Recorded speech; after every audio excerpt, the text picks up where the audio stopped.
From a colonial port tangled in revolution to a modern riverfront city alive with history, Wilmington has witnessed war, rebuilding, commerce, and change. This is the story of how one coastal town helped shape America, and keeps evolving today. Welcome to Oliver's History Project, where you'll learn the exciting true history in the novel, The Unlikely Life of Oliver Atkinson. Revolutionary War, Wilmington emerged as a recovering port city, damaged by war but positioned to grow along the Cape Fear River.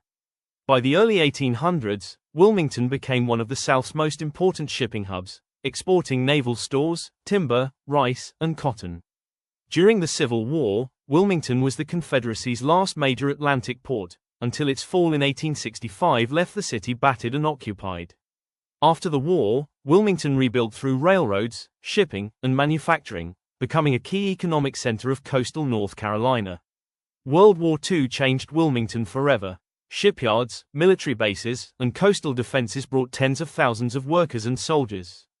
From Wilmington, sailors, shipbuilders, and civilians protected vital Atlantic supply routes, helping defeat German U-boats off the coast. In recognition of its massive wartime contribution, Wilmington was named America's first World War II heritage city. From Revolution to World War, Wilmington's story is one of resilience, shaped by conflict, commerce, and service to the nation.